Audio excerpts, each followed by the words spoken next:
12장에서 처음으로 하나님이 아브라함에게 나타나셔서 아브라함에게 약속을 주셨습니다. 그리고 두 번째로 13장에서 롯과 헤어진 조카 롯이 이제 같이 들어왔잖아요, 그렇죠? 팔레스타인 땅으로. 롯과 아브라함이 헤어지게 되는데 헤어진 다음에 아브라함에게 하나님께서 다시 나타나셔가지고 그에게 처음에 하셨던 약속을 확인시켜 주십니다. 그리고 오늘 본문에서 세 번째로 하나님이 아브라함에게 나타나셔요.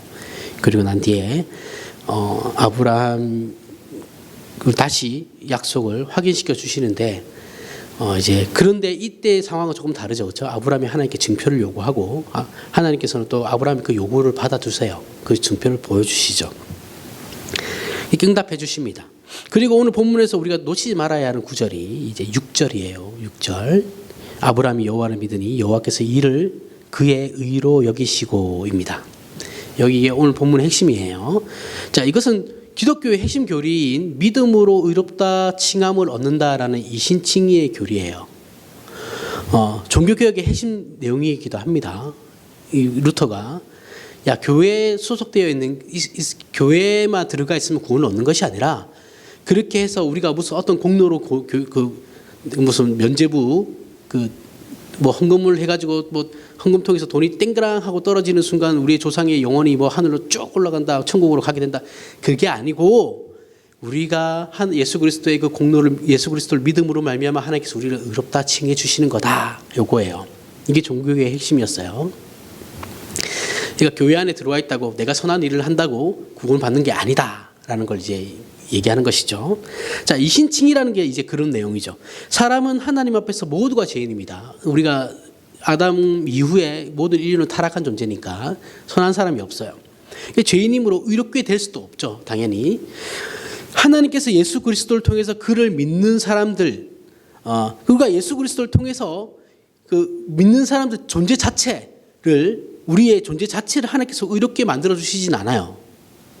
우리의 존재 자체가 의롭게 되지는 건 아니에요. 하지만 예수 그리스도의 의로 우리의 죄를 가려 주시죠. 그죠? 가려 주심으로 말미암아 의롭다고 해 주시는 거예요.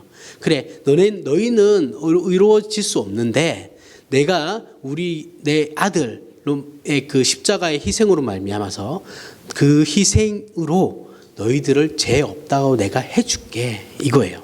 그러니까 죄성은 그대로 우리에게 남아 있는 거예요. 그러니까 하나님께서 우리의 신분은 변했죠. 신분은 하나님의 자녀로 변했지만, 저주의 자녀에서 하나님의 자녀로 변했지만, 그렇다고 해서 우리의 죄성 자체가 없어진 건 아닙니다. 그냥 하나님께서 그냥 의롭다고 해 주시는 거예요. 예수님 때문에. 헷갈리시면 안 됩니다.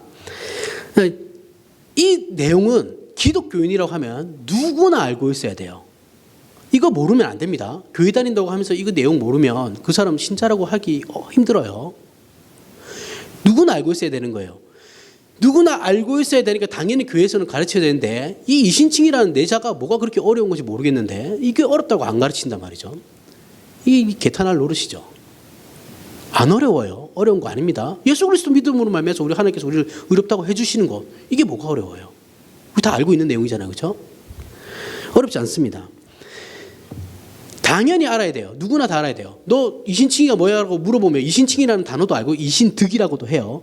누구나 다 알고 있어야 돼요. 이신칭이라는 단어를 하면 누구나 이렇게 대답할 수 있어야 돼요. 세례교인이라면 다 알고 있어야 되는 겁니다. 근데 문제가 뭐냐면 가르치기도 해요. 간혹 어쩌다 어떤 교회에서 가르치기도 해요. 그런데 우리가 알고 있는 이신칭의는 특히 한국 교회에서 알고 있는 이신칭의는 성경에서 얘기하는 이신칭의가 아니에요. 이상하게 가르쳐요. 오해를 많이 해요. 그래서 사람들은 합리적인 것을 좋아하죠. 그렇게 하는 이유가 있는데 사람은 합리적인 것을 좋아하고 추구하기 때문에 모든 문제에 있어서 원인과 결과의 법칙을 거의 유일한 방법으로 생각하고 살아가요.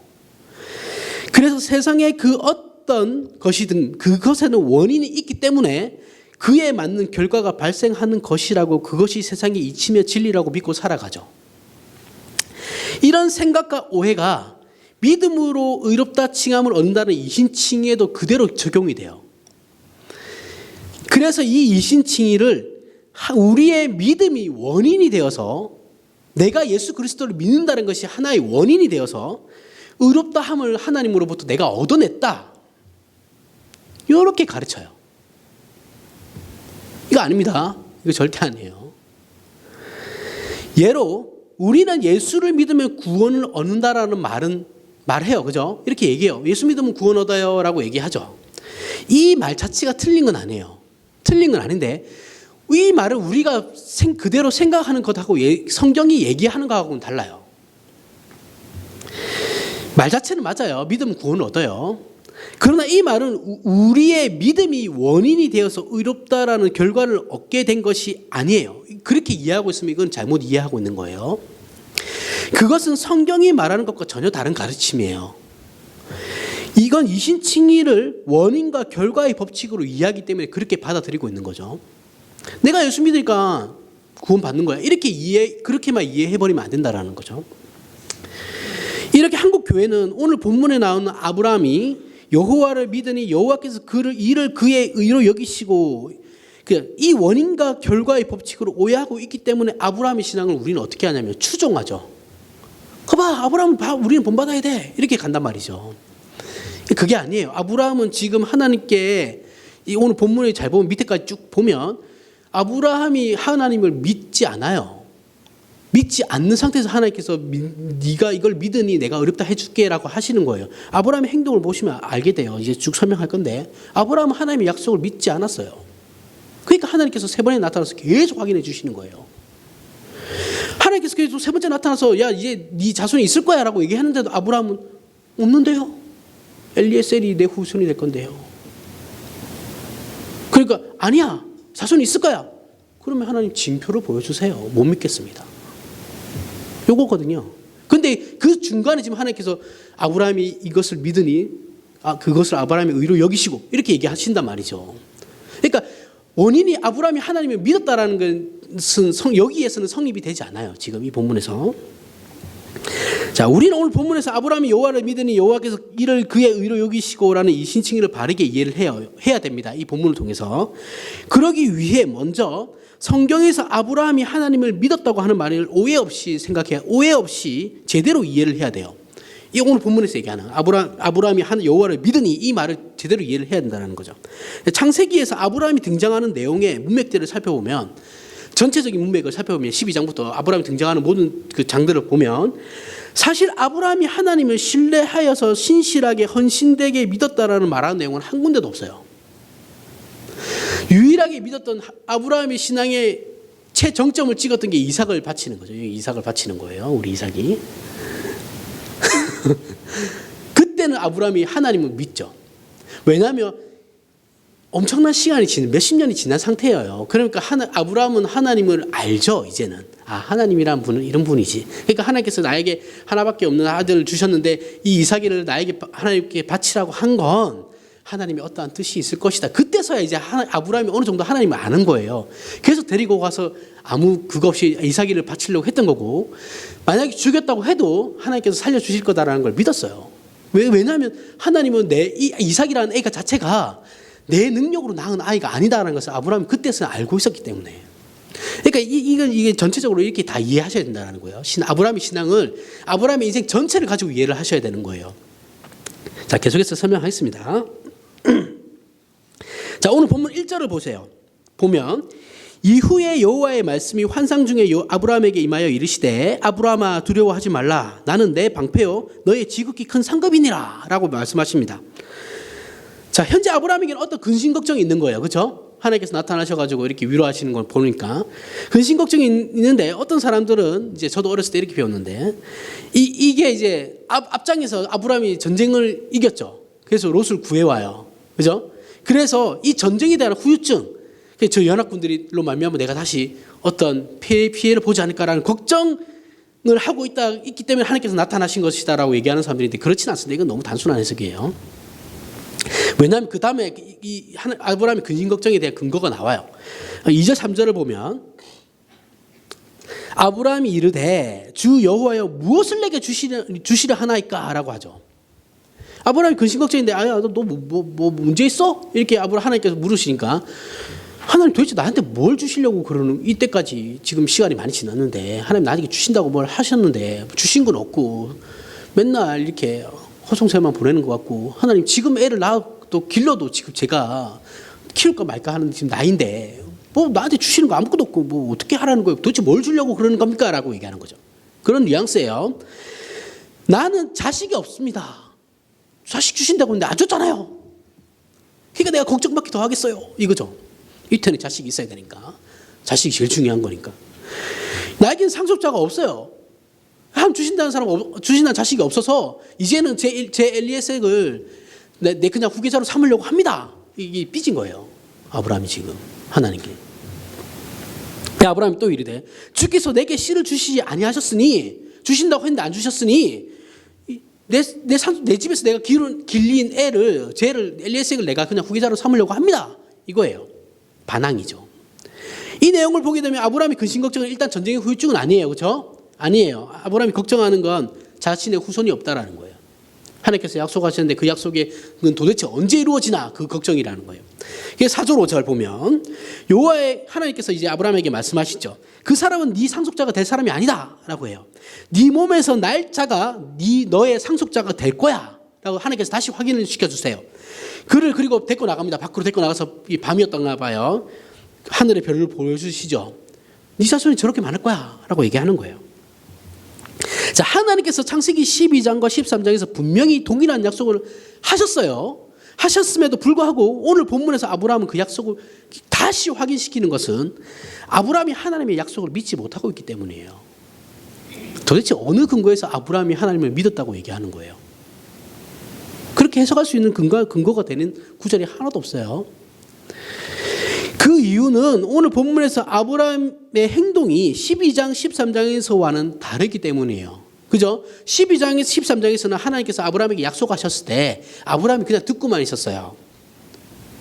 듣고만 있었어요. 근데 오늘 본문에서는 아브라함이 어떻게 해요? 질문하고 항의하는 모습도 있죠. 그렇죠? 약간 빈정상했어요. 빈정상한 모습도 보이고. 더 나아가서는 하나님께서 다시 확인을 시켜주니까 하나님 증표가 없이는 못 믿겠습니다. 이렇게 얘기해요. 증표까지 요구하죠. 왜요? 더 이상 하나님 약속을 못 믿겠으니까. 그래서 6절 상반절에 보면 아브라함이 여호와를 믿으니라고 얘기해요. 하나님께서 도대체가 믿을 만한 구석이 없는데 하나님께서 아브라함이 여호와를 믿으니라고 말씀하고 있다는 거예요. 이 대목이 우리가 기대하던 그런 아브라함이 하나님을 무한 신뢰했다라는 말은 아니다라는 거죠. 그죠? 앞에 상황을 지금 보니까 아브라함이 여호와를 믿으니라는 이 말은 전혀 상황과 맞지 않아요. 그렇죠? 아브라함이 하나님에 대한 무한 신뢰는 아니에요. 일단은. 왜냐하면 지금 상황은 아브라함은 하나님을 믿지 않고 있으니까. 그 약속을 믿지 않는 거예요. 아브라함이 여호와의 하나님이라는 존재 자체를 믿지 않는 게 아니고 하나님의 약속을 믿지 않는 거예요. 하나님의 약속을 믿어야 구원을 받는 거니까. 자, 오히려 본문 내용에서 나온 이 말은 전체적인 문맥으로 살펴보면 아브라함이 하나님의 약속을 믿지 못하고 걱정하는 장면이라고 해야지 우리는 그게 맞는 상황인 거죠. 그렇게 생각해야 되는 거예요. 이것으로 우리는 성경이 아브라함이 어떤 악조건에서도 하나님의 약속을 붙들고 믿고 있었다라는 것을 말하는 것은 아니다라는 것을 분명히 확인할 수 있어요. 그죠? 오늘 본문만 봐도 성경이 말하려고 하는 것은 아브라함은 이런 조건, 믿을 수 없는 조건에서도 믿었어. 이걸 말하려고 하는 것은 아니다라는 것을 알 수 있다라는 거죠. 그렇죠? 오늘 본문을 통해서. 아브라함은 자신에게 허락된 약속이 과연 이루어질 것인가에 대해서 의심을 했어요. 의심을 했고 확신도 없었다라는 것이 당시 아브라함의 상황이라고 한다면 핵심은 다른 것에 있는 거죠. 그죠? 하나님 성경이 말하려고 하는 것은 다른 것에 있는 거예요. 이 아브라함의 믿음에 대한 게 아니다라는 거죠. 그렇죠? 그래서 6절 하반절에 나오는 여호와께서 이를 그의 의로 여기시고라는 말씀도 우리가 기대하듯이 아브라함의 믿음이 얼마나 좋으면 하나님께서 이런 일들을 일으키시는가 라는 것이 아니다라는 거예요. 그죠? 그게 아니에요. 오히려 7절에 보면 하나님께서 뭐라고 하시냐면, 그러니까 하나님께서 6절에 여호와께서 이를 그의 의로 여기시고 하고 난 다음에 말씀이 하나님께서 뭐라고 하시냐면 또 그에게 이르시되 나는 이 땅을 내게 주어 소유를 삼게 하려고 너를 갈대아인의 우르에서 이끌어낸 여호와니라. 자, 무슨 말이냐면 아브라함에게 일어난 모든 일들이 있죠. 지금 현재까지만 일어난 모든 사건들, 그죠? 뭐 부르심을 받아가지고 팔레스타인으로 왔고 그 안에서 일어난 모든 일들, 전쟁에서 이겼고 애굽으로 갔다가 다시 살아서 돌아왔고, 그죠? 이런 모든 일들이, 그리고 그 이방 땅에서부터 팔레스타인으로 약속의 땅으로 하나님께서 부르신 그 모든 일들이 아브라함의 하나님을 향한 믿음을 근거로 한 것이 아니가, 그것이 근거가 되어서 일어난 일이 아니고 하나님 자신이 근거가 되어서 아브라함에게 행하신 것이다라는 걸 설명하는 거예요. 그러니까 7절을 가지고 6절을 해석해야 되는 거예요. 7절의 말씀을 가지고, 야 아브라함아, 너에게 일어났던 모든 일들은 내가 너를 이끌어서 하게 된 것, 일어난 일들인 것이지 네가 무엇인가를 해서 내가 너에게 뭔가를 해준 게 아니야 라는 거예요. 그러니까 여기서 아브라함이 하나님 여호와를 믿으니라는 말은, 아브라함이 여호와를 믿으니의 그 근거는 하나님께서 아브라함에게 행하시고 계신 그 약속에, 그 이루어 주실 그 약속을 근거로 하나님께서 말씀하고 계시다라는 거예요. 그러므로 아브라함이 여호와를 믿으니 여호와께서 이를 그의 의로 여기시고는 아브라함의 믿음을 칭찬하는 말씀이 아니다라는 거예요. 야, 너의 그 신앙의 근거는 내가, 하나님께서 자신에게 근거로 말미암아 너를 움직이고 있는 거지 네가 나에 대한 어떠한 믿음의 근거로 이루어진 것이 아니야. 그러니까 내가 너에게 약속하는 건 너의 믿음에 나를 향한 어떤 믿음의 근거를 둬서 내가 너의 약속을 이루어지는 게 아니고, 나를 하나님께서 자기 스스로를 근거로 해서 내가 너에게 하는 약속을 이룰 거야라는 것을 말씀한다라는 거죠. 어려운 거 아닙니다. 어렵게 생각하지 마시네요. 그냥 성경을 해석할 때 그 7절을 알고 그 6절을 해석하시면 되는 거예요. 그런데 하나님께서 이렇게 말씀하심에도 불구하고 8절에 보면 아브라함이 뭐라 하냐면 속 터지는 얘기를 해요. 아브라함의 믿음이 얼마나 없는지를 보여주는 거예요. 그가 이르되 주 여호와여, 내가 이 땅을 소유로 받을 것을 무엇으로 알리까?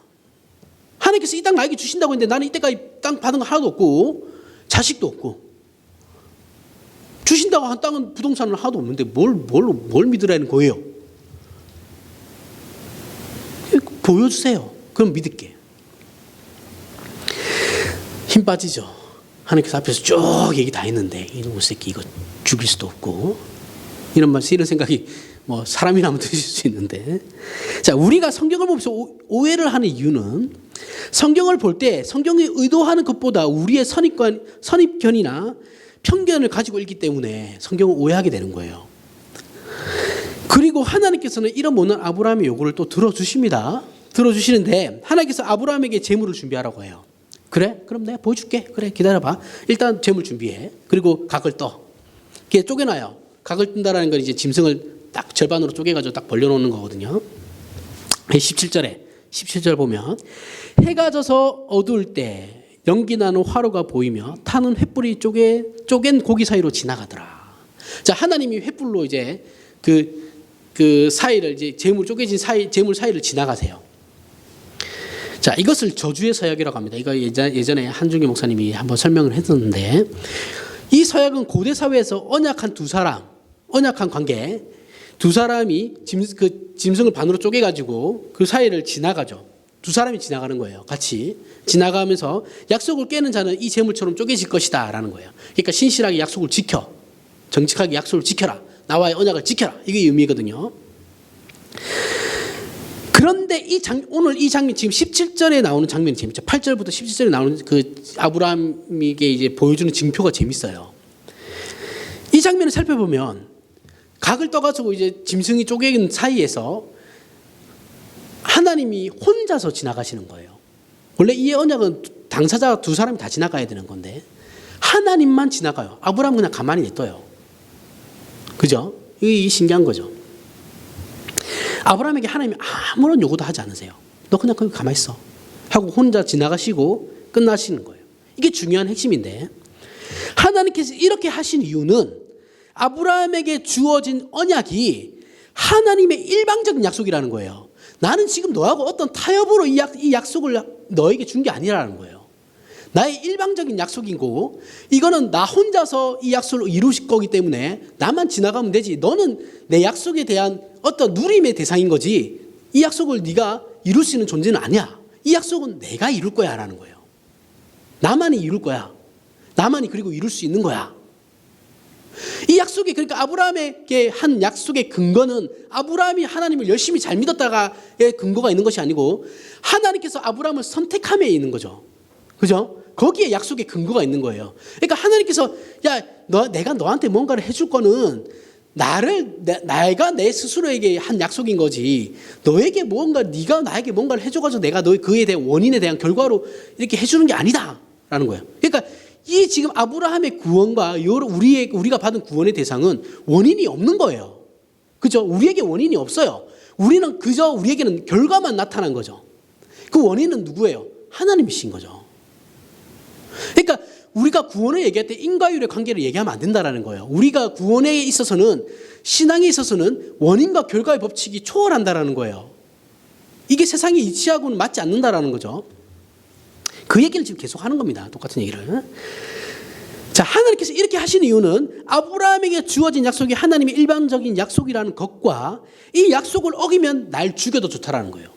아브라함에게. 그럴 수 없는데 그렇게 얘기하시는 거예요. 야, 내가 만약에 네한테 한 약속을 내가 어기잖아? 그럼 너 날 죽여. 이게 어디에서 나타나냐면 노아 홍수에서도 나타나요. 노아 홍수 사건에서 노아 홍수가 끝나고 하나님께서 무지개를 주시죠. 다시는 물로 심판하지 않으려 하실 것이다 라면서 언약의 표로 무지개를 주시는데 이 무지개가 레인보우잖아요. 영어로 하면 레인보우인데 이게 보우라는 말이 활이에요. 활. 우리나라 활. 화살 말고 활. 이게 동그랗게 이렇게 돼 있잖아요. 그렇죠? 이 활을 의미하는 건데 이게 히브리어로는 캐세트거든요. 캐세트가 이제 활을 얘기하는 거예요. 그러면 무지개 모양이 이렇게 활처럼 생겼잖아요. 이게 무엇을 얘기하냐면 그 활은 하늘로 향해 있죠. 그죠? 이렇게 쏘는 방향이 하늘이잖아요. 이 언약의 의미가 뭐냐면 무지개 언약의 의미가 뭐냐면 내가 너희들에게 물로 다시는 심판하지 않는다고 했는데 내가 너희들에게 다시 물로 심판할 경우에 나를 죽여라는 거예요. 똑같은 의미를 가지는 거예요. 지금 아브라함에게 하신 약속과 노아 홍수 상태의 무지개 언약과 똑같은 의미예요. 그러니까 약속은 하나님이 우리에게 어떠한 약속을 하는 건 하나님이 자신을 근거로 해서 하는 것이지 우리의 어떠함이 아니라니까요. 그게 성립되지가 않아요. 또한 믿음으로 구원을 얻게 되는 법칙이 성립하게 되는 근거로서의 예시죠, 그냥. 그러니까 아브라함에게 이러한 일들이 일어나는 건 하나님이 하나의 예시로 보여주시고 계시는 거예요. 아브라함 인생을 통해서 우리에게 너희의 구원은 이런 거야 라고 보여주시는 예시로 등장하고 있다는 거예요. 성경의 모든 인물들은 그런 것이죠. 그들이 우리에게 하나의 예시가 되는 거죠. 그렇죠?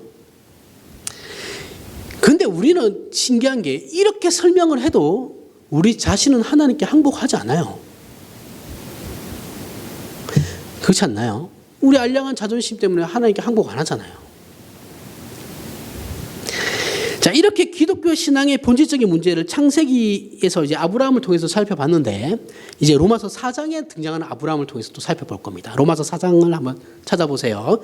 힘드신 분은 안 찾아주셔도 됩니다. 로마서 4장을 통해서 이제 살펴볼 건데 창세기의 시작 찾으면서 들으십시오. 창세기의 시작은 하나님께서 만물을 창조하시고 인간을 하나님의 형상적 존재로 만드시고 복을 주셨어요.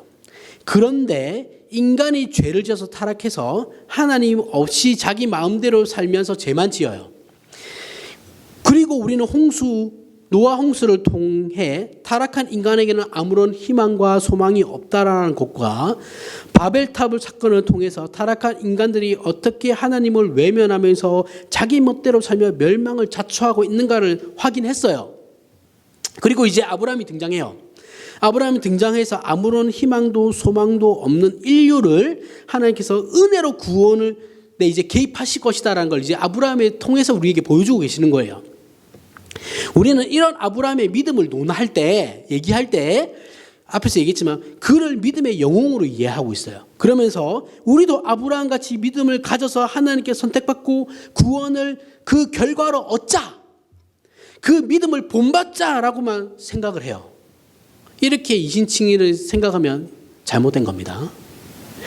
자, 그러나 그런 생각이 잘못되었다는 거 우리가 인식하고 창세기는 이대로 두면 멸망할 수밖에 없는 그 절망 상태의 인류를 하나님께서 이제 은혜로 개입하시겠다라는 걸 보여주시는 거거든요. 아브라함을 통해서 아브라함이 그 시발점이에요. 그러니까 믿음의 조상이라는 의미는 그 시발점에서의 믿음의 조상이라는 거예요. 이제 믿음으로 구원이 시작될 거야 라는 것의 조상. 은혜와 자비와 국률로 구원하신다라는 거예요. 이제부터는. 이 말은 아브라함이 무엇이 남달라서 그가 복을 얻게 되고 구원을 얻었는가를 얘기하는 것이 아니다라고 했어요. 그게 핵심이 아니에요. 아브라함에서는 그런 얘기를 하나도 안 나와요. 굳이 아브라함의 남다름에 대해서 얘기를 하자면 하나님께서 죄 지은 인류를 구원하시기 위해 믿음으로 의롭다함을 얻는다라는 그 은혜의 개입에 있어서 최초의 예시가 되는 인물, 그 정도가 그냥 남다름일 뿐이에요. 저나 아브라함이나 똑같은 사람이고 여러분들이나 아브라함이나 똑같은 사람들이에요. 그냥 욱하는 성질 다 있고 삐지는 것도 다 있고 빈정상하는 것도 다 있고 다른 사람들한테 상처받는 것도 다 있어요. 다 똑같아요. 그가 뭐 더 담대하고 있는 거 없어요. 여유는 있었겠죠. 잘 살았으니까 우리보다. 뭐 부자였던 건 사실이니까요.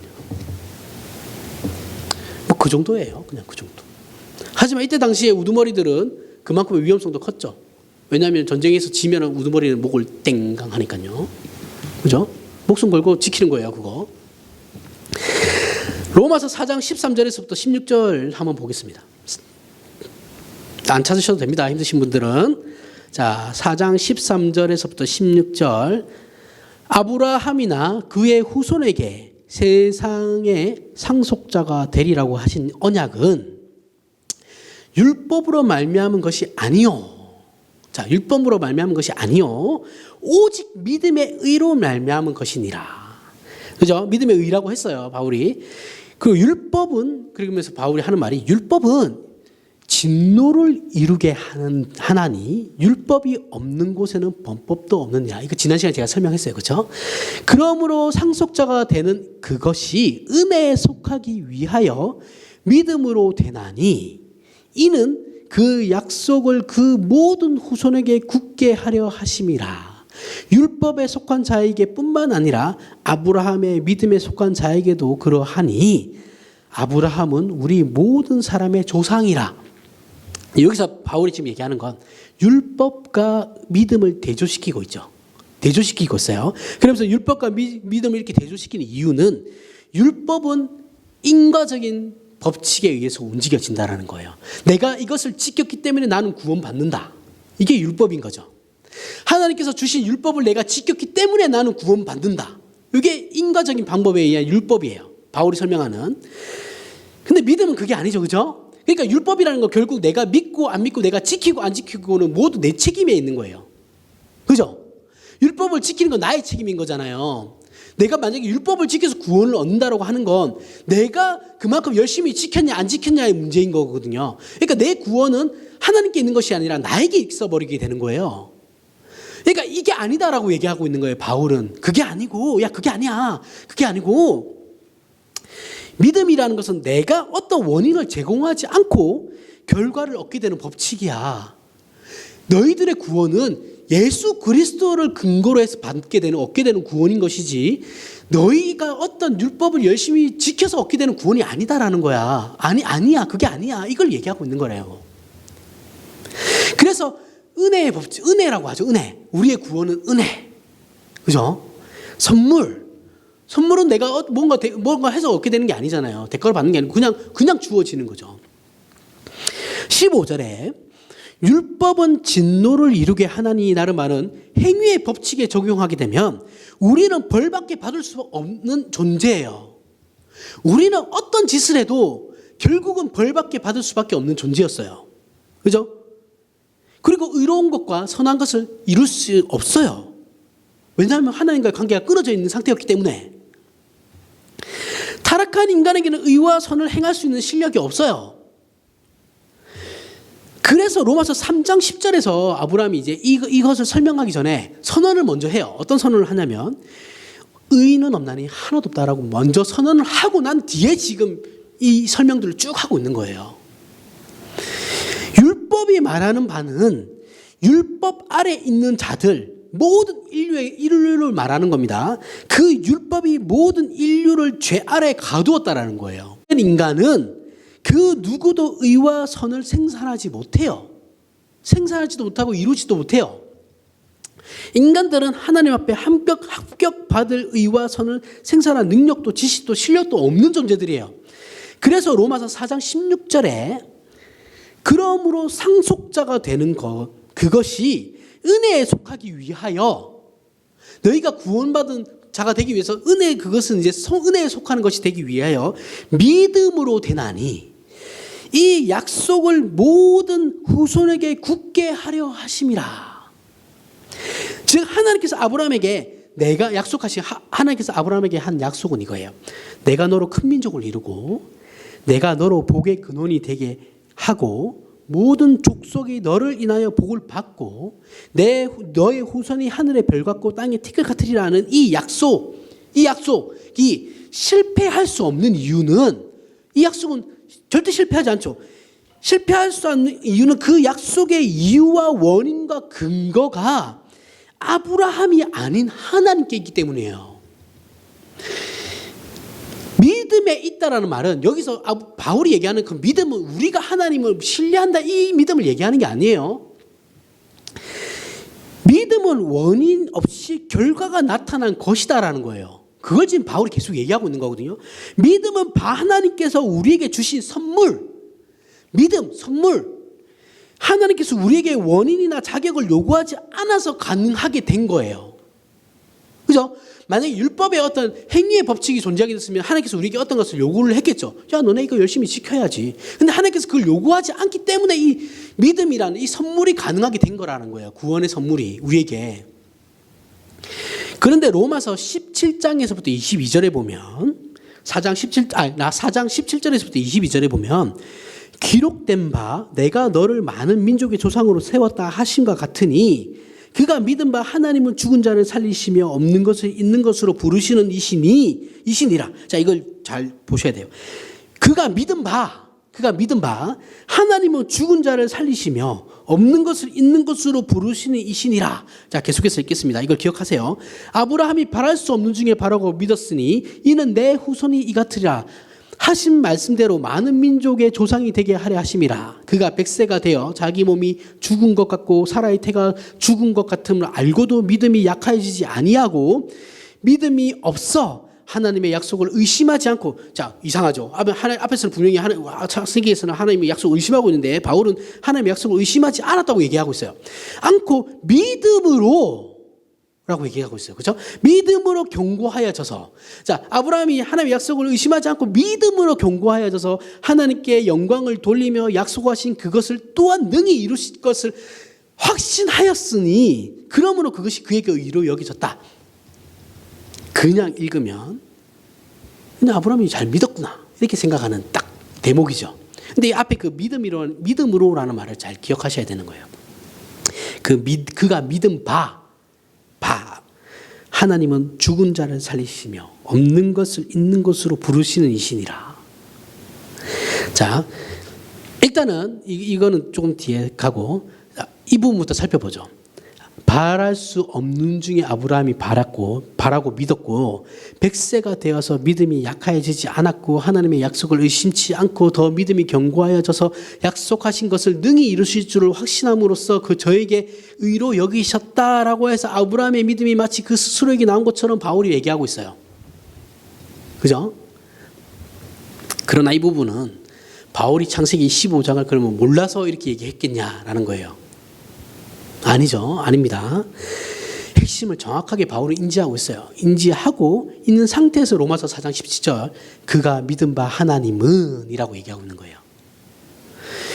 이렇게 말하고 있는 것이지 마치 아브라함의 믿음이 그 위대함이라는 의미에서 바울이 말하는 것은 아니다라는 거예요. 지금 이 대목 4장은 기독교 신앙에서 믿음의 내용은 전부 우리가 믿음이라고 했을 때 너에게 믿음이 있냐라고 했을 때는 어떤 의미로 받아야 되는 거냐면 내가 하나님을 신뢰하고 있냐 이게 아니에요. 그렇게 돼버리면 원인과 결과로 가게 된다니까요. 그게 아니에요. 기독교에서 믿음이라는 내용의 전부 내용의 전부는 하나님이 어떤 분이신가에 대한 거예요. 이게 이 이해가 없으면 안 돼요. 그래서 하나님께서 바울이 얘기하듯이 4장 17절에 죽은 자를 살리시며 없는 것을 있는 것 같이 부르시며 사망에서 생명으로 만드시며 무에서 유를 창조하신 분이라는 것은, 이런 말은 원인이 없는 상태에서 결과가 도출하게 되어버린 거죠. 그러니까 행위의 법칙이 아니다라는 거예요. 신앙이라는 건 어떤 행위의 법칙의 원리로 이루어지는 게 아니고 믿음의 법칙, 하나님이 어떤 분인가, 여기에서부터 시작되는 거야 라는 거예요. 바울이 여기서 믿음이라고 얘기하는 건 하나님의 어떠하심을 바라는 거죠. 행위의 법칙은 원인과 결과로 사망에서 생명을, 무에서 유의 결과를 만드시는 창조의 하나님을 내가 믿었기 때문에 내가 구원을 얻게 된 거야, 이렇게 되면 행위의 법칙이에요. 그러나 성경은 그걸 말하고 있는 것이 아니에요. 믿음의 내용인 하나님이 어떤 분이신가라는 그 자체를 설명하는 거예요. 그거를 믿음으로라고 얘기하고 있는 거라고요. 이 차이를 잘 이해하셔야 돼요. 좀 약간 살짝 좀 헷갈리는데 계속 설명하시다 보면 나중에 이해가 됩니다. 듣다 보면 이해가 됩니다. 19절, 4장 19절 로마서.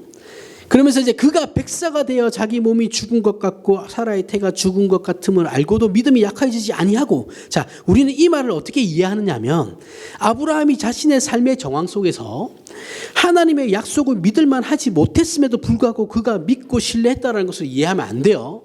그 내용이 아니에요. 그러나 이런 식의 이해와 해석은 믿음을 설명하는 것이 아니에요. 만약에 내가 그렇게 믿었기 때문에 하나님께서 이렇게 해준 거야 라고 얘기하는 것을 이런 원리로 신앙을 얘기해버리면 이거는 믿음이 아니고 확률이에요. 확률이 된다고요. 이렇게 하면 구원받을 확률이 높아져. 그죠? 내가 이렇게 열심히 100가지를 지켜야 되는데 내가 99개를 지켰으니까 나는 구원받을 확신은 못해요. 왜냐하면 한 가지를 안 지켰으니까. 하지만 구원받을 가능성이 높아지죠. 확률이에요. 이걸 20세기 최고의 설교자인데 기회가 되면 이분의 책을 꼭 설교집을 읽어보시기 바랍니다. 제가 설교집 추천 잘 안 하는데 이분 건 추천해요. 마틴 로이드 존스 목사님이라는 분이 계셨어요. 영국에. 찰스 스펄전이라는 분 한 번씩은 들어봤죠, 그렇죠? 찰스 스펄전 이후의 최고의 설교자예요. 그 뒤로 최고의 설교자가 안 나오고 있어요. 자, 돌아가신 분이기 때문에 그렇게 또 얘기하시는 거죠. 이분이 이 부분에 대해서 정확하게 비판하셨어요. 그런 신앙은 믿음이 아니라 확률이다. 너네는 지금 확률을 따르고 있는 거야. 하나님에 대한 믿음은 아니야. 우리는 믿음을 설명할 때, 전도할 때 우리 한주기 목사님이 한 2주에 거쳐서 얘기했던 것 중에 일단 믿고 시작해봐. 보험 하나 들어온다 생각해. 그죠? 특히 전도할 때 많이 사용하잖아요. 차야, 우리가 전도할 때 이런 식으로 하잖아요. 이런 논리를 펴죠. 말도 안 되는 논리인데 차를 타고 갈 때 사고가 날 거라고 생각하고 믿냐? 차 타냐? 응? 야, 네가 건물에 들어갈 때 그 건물이 무너질 거라고 우리가 생각하냐? 그러니까 일단 믿어봐. 이렇게 얘기해요. 근데 이렇게 해서 전도를 하잖아요. 그러면 내 신앙을 이게 복음을 전하는 것이 아니라 이거는 확률을 전하는 거예요. 확률이에요, 확률. 가능성 있잖아. 일단 들어봐. 혹시 아냐? 이거잖아요. 이렇게 구원을 받을 수는 없어요. 기독교는 그런 식으로 구원이 이루어지지 않습니다. 그렇다면 믿음이란 무엇이냐라는 거예요. 우리가 도대체 믿음이라고 얘기하는데 그 믿음이 뭐예요?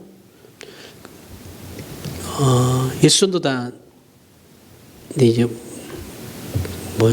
갑자기 그 사람이 생각이 안 나. 그 사람 책을 예전에 중학교 때인가 읽었었는데 그 사람이 믿음의 정의를 할 때 예수전도단 좋은 단체는 아닙니다. 뭐라고 하냐면 그때는 그걸 내가 책을 읽고 도전을 많이 받았었어요. 이 사람이 믿음을 정의하길, 믿음이란 나뭇가지 끝에 내가 서 있는데 그 끝에서 사탄이 나를 공격해 오고 있단 말이에요. 사탄이 줄기로부터 공격을 해오고 있단 말이에요. 그러면 내가 어떻게 내 손에는 톱이 주어져 있는데 어떻게 할 거냐라는 거죠. 그러면 그 나뭇가지를 잘라야지 내가 사탄으로부터 구원받을 수 있잖아요. 그렇죠? 그러면 잘라도 내가 떨어지지 않는다는 것을 믿는 것이 믿음이라는 거예요. 이건 아니에요. 이렇게 돼버리면 진짜 원인과 결과의 법칙이 돼버리는 거예요. 그게 믿음이 아닙니다. 기독교에서 말하는 믿음, 그런 어떠한 맹목적인 신앙 그런 걸 얘기하는 게 절대 아니에요. 그거 아니에요. 그럼 믿음이란 무엇이냐? 아브라함이 자신에게 원인이 없고 하나님께만 원인이 있다는 것을 확인하는 장면을 보게 되면 아브라함이 100살이 되어서도 아이를 낳을 확률과 근거가 될 만한 것이 없었지만 믿었죠. 그럴 수 있었던 건, 자, 아브라함은 자기가 그에게 더 이상 생물학적인 어떤 아이를 낳을 수 있는 그게 없는데 그럼에도 불구하고 그가 하나님을 믿었어요. 그럴 수밖에 없었던 게 뭐냐면 아브라함은 자신의 인생에서 일어났던 그 당시에, 그러니까 그 약속을 믿을 수밖에 없는 상황이, 믿게 된 상황에서는 그가 자신의 인생에서, 전 인생에서 일어났던 모든 일들이 하나님만이 이유이시고 원인이시고 근거라는 것을 그의 생애를 통해서 이제는 그가 알게 되었기 때문에 그런 거예요. 100세가 되었을 때. 이미 그는 신앙의 시작부터 그래 했죠. 아브라함은 그의 신앙의 여정 속에서 좌충우돌해요. 엉망진창이었어요. 좌충우돌하면서 자신의 하나님이 어떤 분이신가를 알아갔죠. 그죠? 시간이 지남에 따라서 하나님이 처음으로 그에게 계시되는 순간부터 해서 시간이 지남에 따라서 하나님이 어떤 분이신가라는 것을 본인이 알아가게 돼요. 그죠? 그러면서 하나님을 아는데 시간이 필요하게 되었죠. 그리고 100세면은 거의 25년 정도가 되는 지나간 시간이에요. 그렇죠? 25년 동안 하나님을 몰랐겠습니까? 아브라함이. 아, 하나님이 이런 분이신구나라는 거 25년 정도 되면 알죠. 그렇잖아요. 교회 뭉턴만 왔다 갔다 해도 대충 어떤 건지 알잖아요. 교회가. 근데 아브라함이 몰랐겠냐고요. 그거를. 그래서 아브라함의 믿음을 우리가 논할 때 아브라함의 생애 전체를 이해하고 그의 믿음을 얘기해야 된다는 거예요. 이건 우리도 마찬가지입니다. 우리가 누군가의 믿음을 얘기할 때, 누군가의 믿음에 대해서 정의를 내릴 때 그 사람의 전 인생을 이해하고 그의 믿음에 대해서 얘기를 해야 된다는 거예요. 단편적인 것만 가지고 그 사람의 어느 한 순간만을 가지고 그 사람의 믿음을 정의하면 안 돼요. 100% 실수해요. 그럼 아브라함이 애굽으로 내려갔을 때 아브라함의 믿음을, 그럼 얘는 결국 아브라함의 믿음이 전혀 없네. 근데 아니잖아요. 하나님이 아브라함의 믿음의 조상으로 세워버렸는데. 그렇잖아요. 그러니까 그의 실수들만, 그 단편적인 것만 가지고 그의 신앙을 논하면 안 된다는 거예요. 아브라함이 전 인생을 바라라는 거죠. 이거는 야곱도 마찬가지입니다. 이삭도 마찬가지고 요셉도 마찬가지예요. 요셉 나중에 설교할 때 또 요셉 엄청 깔 건데 요셉은 위대한 사람 절대 아니에요. 로마서 4장 20절에서부터 22절 보겠습니다. 20절에서 22절. 자, 믿음이 없어 하나님의 약속을 의심하지 않고 믿음으로 견고해져서 하나님께 영광을 돌리며 약속하신 그것을 또한 능히 이루실 줄을 확신하였으니. 왜요? 아브라함이 시간의 지남에 따라 하나님을 알아갔으니까요. 하나님이 어떤 분이신가를. 그러므로 그것이 그에게 의로 여겨졌다고요. 아브라함에게 있는 어떤 근거나 믿음이라는 것까지도 그것의 원인이 되어, 그것이 아브라함의 그런 것이 아브라함의 하나님에 대한 어떠함이 그에게 원인이 되어서 그가 의로워진 것이 아니로 이미 그 하나님을 지금 아브라함 신앙이 성숙되어져 가기 전에 이미 하나님이 아브라함을 의롭다고 칭한 거거든요. 그러니까 아브라함이 이유이시고 원인이, 하나님이 이유이시고 원인이 되셔서 아브라함이 의롭다함을 받았다라는 거예요. 자, 우리도 똑같죠. 우리가 하나님께서 우리를 의롭다고 칭해 줄 때, 내가 거듭날 때, 내가 의로워져서 내가 하나님을 대해서 너무 잘 알아서 의로워졌나요? 여러분들 하나님 하나도 모를 때 하나님께서 여러분들한테 계시되셔가지고 여러분들 하나님 믿게 되면서 우리가 거듭나는 거잖아요. 그죠? 똑같은 거라고요. 나의 어떤 잘남이 하나님이 그걸 보고 우리를 선택해서 의로워진 게 아니다라고요. 그 얘기를 하는 거예요. 그래서 23절, 25절. 자, 말이 빠른데 제가 급해서 그렇습니다. 마음이. 자, 그에게 의로 여겨졌다 기록된 것은 아브라함만 위한 것이 아니에요. 아니요.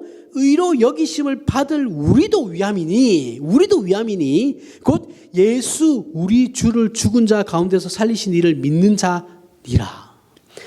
예수는 우리가 범죄한 것 때문에 내줌이 되고 또한 우리를 의롭다 하시기 위해서 살아나셨다. 자, 아브라함이 믿는 하나님을 오늘날 살아가는 우리도 동일하게 믿어요. 아브라함이 믿었던 하나님과 내가 믿는 하나님 다른 하나님이 아니에요. 그 하나님은 우리를 위하여 예수 그리스도를 보내신 우리 하나님 아버지십니다. 예수 그리스도는 우리가 죄인임으로 우리 스스로가 어떤 원인을 만들어낼 수 없죠. 우리는 타락한 존재니까요. 선한 것을 만들어낼 수 없어요. 그러니까 우리에게 어떤 공로로 말미암아 구원을 만든다는 것 자체가 말이 안 돼요. 왜냐하면 우리는 타락한 존재이기 때문에 선함을 만들어낼 수 없거든요.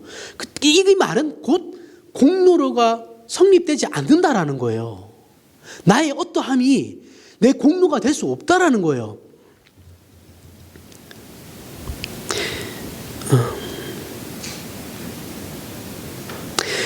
그래서 하는 예수 그리스도께서 우리의 원인과 결과가 되기 위해서 이 땅에 오신 거죠. 복의 원인이 되고자 이 땅에 오셔서 십자가에 죽으신 거예요. 우리가 스스로 할 수 없으니까 하나님께서 해주신 거예요. 그러니까 우리가 하나님을 믿을 때 하나님에 대한 나의 신뢰가 이유와 근거가 되는 것이 아니라 예수 그리스도를 우리에게 보내시고 십자가에 달리게 하신 하나님, 이 하나님을 우리가 백성으로 하나님이 우리를 백성으로 삼으셔서 하나님께서 우리를 자녀로 삼으셔서 우리가 의로움을 입게 되고 의로워졌다라는 데 이유와 근거가 있다라는 거예요. 이게 이신칭이라고요. 이건 아브라함도 마찬가지다라는 거예요. 자, 이 문제가 우리에게 중요한 이유는 우리는 기독교 신앙을 나의 열정적인 마음, 믿음이나 어떤 내가 체험한 은혜가 신앙의 유일한 잣대가 되어버려가지고 우리의 신앙이 자신감에 찰 때도 있지만 절망할 때도 있죠. 내가 열심히 안 하면 내가 지금 뭐 하고 있나 이런 생각 들잖아요. 그죠? 이게 공로주의죠. 왜요? 내 믿음에 대한 열정이 기준이 되니까.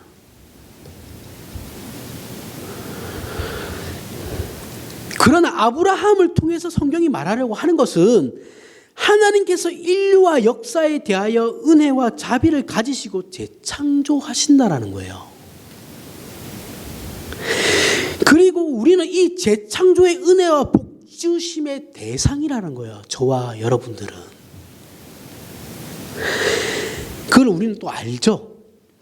그러나 복받을 자격을 획득한 자들이라는 확인이 선택받은 자의 우월함이 되어서 자랑으로 나가게 되면 안 돼요. 저번에 얘기했잖아요. 선택에 대한 어떤 배타적인 우월함을 가져서는 우리는 안 돼요. 그걸 성경이 요구하고 있는 게 아니에요. 나는 맞고 넌 틀렸어. 이게 아니라고요. 우리가 자주 사용하는 표현 중에 나 이제 깨달았어. 나 이제 하나님의 진리를 알게 됐어. 라는 표현은 사실 굉장히 위험한 표현이에요. 왜냐하면 나 이제 깨달았어 하는 순간 마치 내 말은 앞으로 모든 것이 득도한 말이 되어버리거든요. 진리가 되어버려요. 이러면 골치 아파지는 거예요. 그러나 우리가 깨달은 건 없어요. 우리는 그저 하나님께 은혜를 입은 거예요.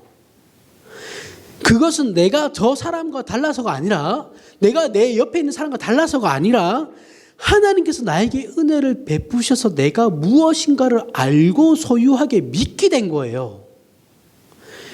한번 생각해 보십시오.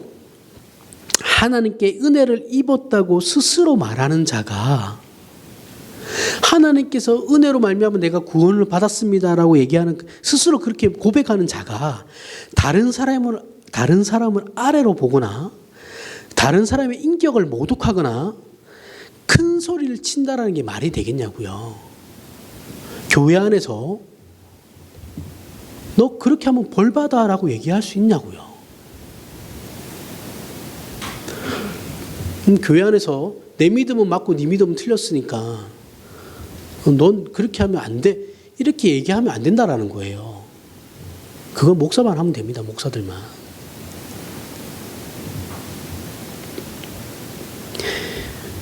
새벽기도 안 하니까 그 모양 그 꼬라지지 이렇게 얘기하면 절대 안 돼요.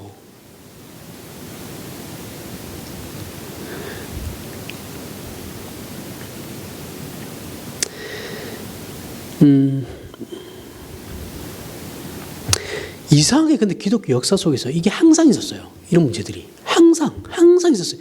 그 교리상 가장 정점에 이르렀다는 그 17세기도 이랬어요. 교리 가지고 싸웠어요. 네가 많니 내가 많니. 늘 기독교 안에서, 그리고 지금도 그렇게 생각해요. 사람들이 네가 많니 내가 많니.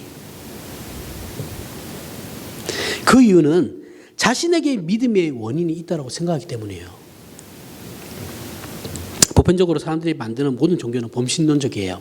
범신론이라는 말은 인간 안에 신적인 소양이 있다라는 것이 말하는 건데, 우리나라의 대표적인 종교 중에 불교가 그러죠. 범신론이죠. 모두가 부처니까. 이들은 인간이 신적 깨우침의 경지로 나아가는 것을 말해요. 득도하는 것을 얘기하죠. 도 닦는 거. 그래서 불교는 믿음의 대상이 없어요. 도와주는 자가 없어요. 내 스스로 깨우치는 거예요. 그런데 우리는 은혜를 구해야 하는 피조물이에요. 기독교는 하나님께 은혜를 구해야 하는 피조물임에도 불구하고 믿음의 대상이 분명히 있어요. 그럼에도 불구하고 하나님께 은혜와 믿음의 법칙으로 사람들은 어떤 무엇인가를 구하는 것에 대해서 마치 되게 불편해하는 사람들이 있어요. 두 가지가 있는데, 두 가지 위의 사람이 있어요. 하나는 은혜라는 이름으로 이것을 무책임하게 생각하는 사람들. 나 오늘 예배 안 들어도 되니? 예배 안 갈래? 내가 지금 몸 좀 컨디션도 안 좋고 내 마음도 짜증이 나 있었으니까 예배 안 갈래? 왜냐하면 하나님이 사랑의 하나님이니까 이것도 다 용서해 주실 거야. 이러는 사람들. 그 목사님이 그렇게 설명하니까 그러면 나 이제 교회 안 나가도 되겠네요. 이렇게 받아들이는 사람들. 골치 아픈 거죠. 그 다음에 또 다른 사람, 유의 사람은 자존심이에요. 자존심 상하는 거죠. 은혜를 입었다라는 것을 못 참아요. 내가 왜? 내가 뭐 부족해서? 하나님 나 도와줄 필요 없어요. 나 가지고 다 했어요. 나 하나님 없이도 잘 살 수 있는데요. 그래서 한 것만큼 차별이 있기를 바라요. 사람들은. 내가 열심히 신앙생활을 한 만큼 하늘에 갔을 때 나에게 주어지는 게 그만큼 많아지기를 원하죠. 아니면 이 땅에서 살아갈 때 내가 열심히 내서 살아가면 하나님께서 나에게 복을 더 주셔서 내가 사회적으로 성공할 수 있게. 그런 걸 원하죠. 이것은 모두 기독교 신앙을 몰라서 그런 거예요. 제대로 몰라서 그런 거예요. 진정한 은혜가 무엇인지를 모르기 때문에 그런 거예요.